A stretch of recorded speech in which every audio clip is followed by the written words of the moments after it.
Hi everyone. आज हम देखने वाले हैं यूनिट थर्ड। यूनिट थर्ड में है हमारा हिंदू जॉइंट फैमिली एंड को पार्शनरी अंडर मिताक्षरा लॉ। को पार्शनरी में प्रॉपर्टी एंड पोजीशन ऑफ कर्ता अंडर मिताक्षरा लॉ। इसके अलावा पार्टीशन। ये तीन चीज़ें हम देखेंगे यूनिट थर्ड के अंदर। पहले हम देख लेते हैं कि यूनिट थर्ड से रिलेटेड किस टाइप के क्वेश्चंस आएंगे। देखिए, ये सिर्फ एक मैं आपको आइडिया दे रही हूँ कि इस टाइप के क्वेश्चंस आ सकते हैं, इससे अलग भी आ सकते हैं और हो सकता है कि ऐसे बिल्कुल भी ना आए। तो बस एक आइडिया के लिए देखिए, what are the power of manager और karta of the Hindu undivided family. तो यहाँ पे ये मैनेजर के बारे में पूछ रहा है, वो भी किसकी? हिंदू अनडिवाइडेड फैमिली के बारे में। दूसरा सवाल ये है कि distinguish between joint Hindu family property and separate property. ये सारी चीज़ें अभी हम देखेंगे, लेकिन आपको देखना इन सबसे रिलेटेड ही सवाल आएंगे।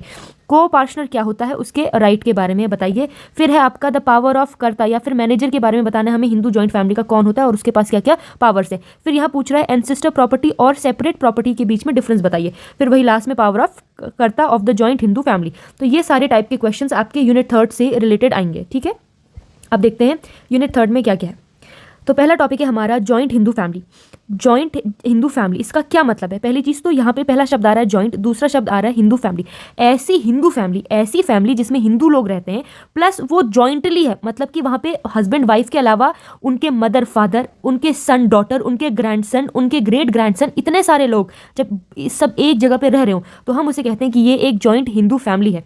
तो जॉइंट हिंदू फैमिली एक बहुत बड़ा टर्म है, इसमें सारे के सारे फैमिली मेंबर्स आते हैं।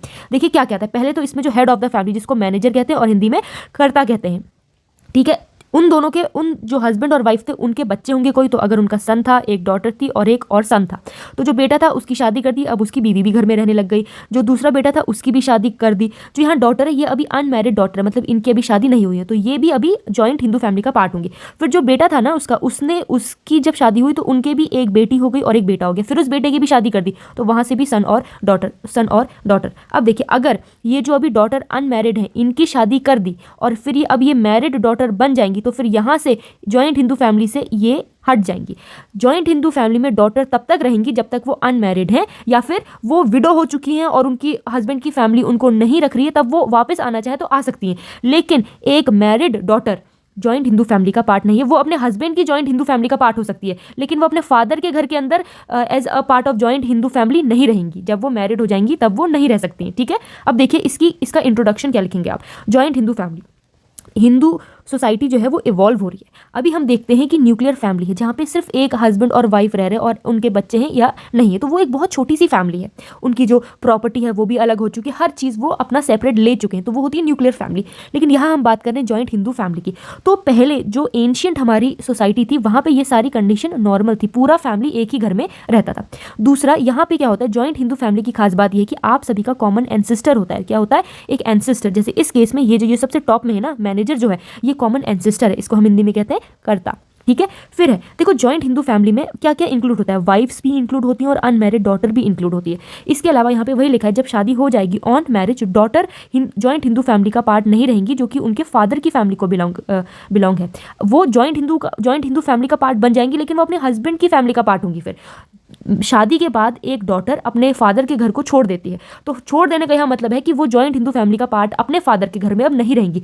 वो जॉइंट हिंदू फैमिली का पार्ट अपने हस्बैंड के घर में हो सकती हैं, वहाँ तो वो मतलब अपने हस्बैंड के घर में होंगी, लेकिन अपने फादर के घर में नहीं होंगी। ठीक है, इसके अलावा अगर ये सबसे टॉप पे आदमी बैठा है, इसका कोई इल लेजिटिमेट सन या डॉटर है, वो भी जॉइंट हिंदू फैमिली का पार्ट होगा।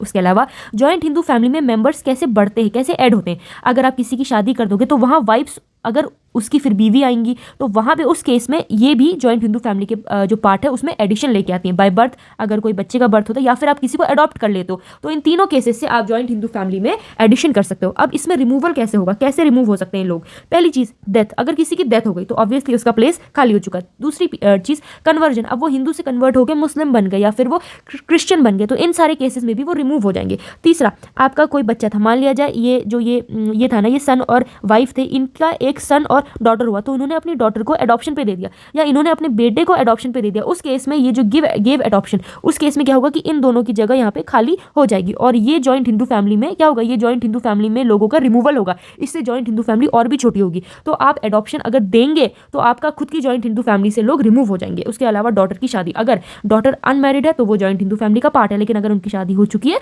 तो वो अब पार्ट नहीं है। तो ये सारा है introduction of joint Hindu family. अब देखिए, दो शब्द है बहुत ही कन्फ्यूजन क्रिएट करते हैं। पहला है जॉइंट हिंदू फैमिली, दूसरा है हिंदू अनडिवाइडेड फैमिली। पहले केस में बात हो रही है जॉइंट हिंदू फैमिली की, दूसरे केस में बात हो रही है हिंदू अनडिवाइडेड फैमिली। अब आपको एक चीज़ बहुत अच्छे से समझनी है, वो ये है कि जॉइंट हिंदू फैमिली के केस में फैमिली जो है ना वो आपस में इसलिए आती है क्योंकि वो सब लोग एक ही छत के अंदर एक ही साथ खाना खाते हैं। दूसरी बात, वहाँ पे वर्शिप भी एक ही ढंग से होती है। मतलब जॉइंट हिंदू फैमिली का जो एसेंशियल पॉइंट है वो है फैमिली एज अ यूनिट, यहाँ पे लोगों को इंपॉर्टेंट माना गया है। लेकिन हिंदू अनडिवाइडेड फैमिली में प्रॉपर्टी को इंपॉर्टेंट माना गया है। हिंदू अनडिवाइडेड फैमिली में ये है कि लोग इसलिए एक साथ रह रहे हैं क्योंकि अभी जो प्रॉपर्टी है वो डिवाइड नहीं हुई है। और जो जॉइंट हिंदू फैमिली है वहाँ पे प्रॉपर्टी सबकी साथ में हो भी सकती है, नहीं भी हो सकती है। तो ये आपको ध्यान देना है कि जॉइंट हिंदू फैमिली के केस में क्या है कि यहाँ पे फैमिली एज अ यूनिट ज़्यादा इंपॉर्टेंट रोल प्ले करती है। जॉइंट हिंदू फैमिली में क्या होता है, फूड और वर्शिप को ज़्यादा इंपॉर्टेंस दी है। लोग एक ही घर में एक ही, मतलब लोग एक साथ खाना खाते हैं, एक वर्शिप करते हैं, तो वो है हिंदू, वो है फैमिली एज यूनिट का काम करती है। यहाँ पे लोगों को ज़्यादा इंपॉर्टेंस दिया है।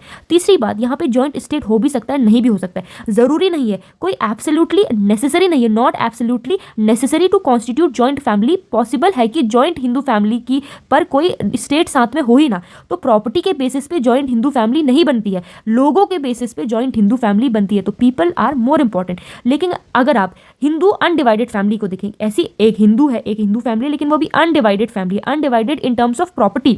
यहाँ पे मस्ट है कि उनके पास ऐसी प्रॉपर्टी होगी जो कि अभी डिवाइडेड नहीं है। जितने भी लोग हैं पर प्रॉपर्टी क्या है, प्रॉपर्टी एक ही है, वो अभी प्रॉपर्टी डिवाइड नहीं हुई है। तो हिंदू अनडिवाइडेड फैमिली में प्रॉपर्टी को ज़्यादा इंपॉर्टेंस दिया गया है। तो ये है दोनों के बीच में डिफरेंस। किस किस के बीच में difference, joint Hindu family and Hindu undivided family में डिफरेंस।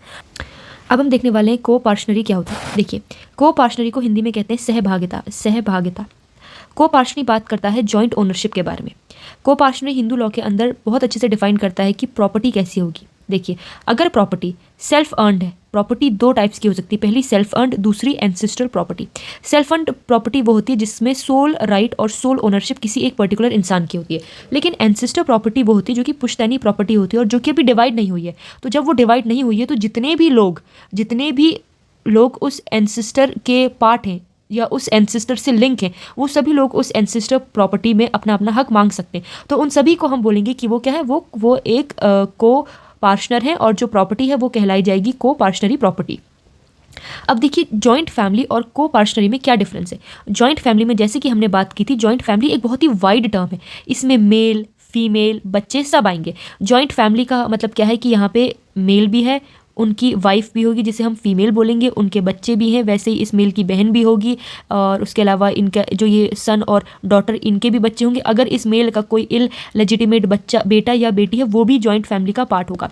तो जॉइंट फैमिली जो है वो बहुत बड़ा टर्म है। जॉइंट फैमिली हम बोलते हैं 7 जनरेशन तक जॉइंट फैमिली मानी जाती है। For example, generation 1, generation 2, generation 3, generation 4, generation 5, generation 6, generation 7। Generation 7 में अगर कोई सन है तो उसके फादर, उसके भी फादर, फिर उसके भी फादर, फिर उसके भी फादर, फिर उसके भी फादर और उसके भी फादर, इन सभी लोगों को मिला के बनती है एक जॉइंट फैमिली। तो जॉइंट फैमिली में 7 जनरेशन तक लोग आते हैं।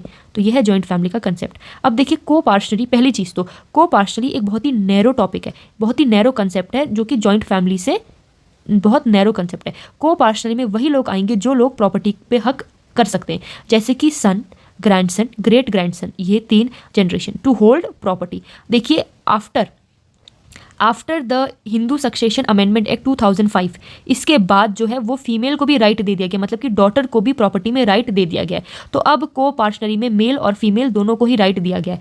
को पार्शनरी में हम सिर्फ 4th जनरेशन तक के लोगों को काउंट करते हैं। को पार्शनरी में इल लेजिटिमेट सन या डॉटर नहीं आता है, they are not part of the को पार्शनरी।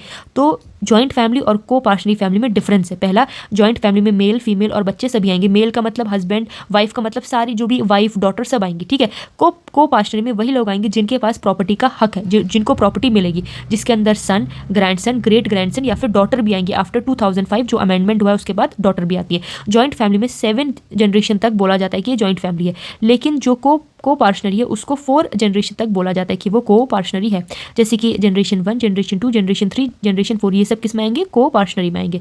इसके अलावा हिंदू जॉइंट फैमिली, देखिए हिंदू जॉइंट फैमिली ना एक बहुत ही बड़ा टर्म है, उसके अंदर होता है को पार्शनरी, और जो उस को पार्शनरी के जो लोग होते हैं उनको कहा जाता है को पार्शनर्स। तो आज हमने क्या क्या देखा, आज हमने देखा कि एक पहली चीज़ हमने देखी कि एक जॉइंट हिंदू फैमिली क्या होती है, जॉइंट हिंदू फैमिली और हिंदू अनडिवाइडेड फैमिली में क्या डिफरेंस होता है, फिर हमने देखा कि को पार्शनरी क्या होती है, फिर हमने देखा जॉइंट फैमिली और को पार्शनरी में क्या डिफरेंस होता है। ठीक है, तो आज का टॉपिक ये है। Thank you.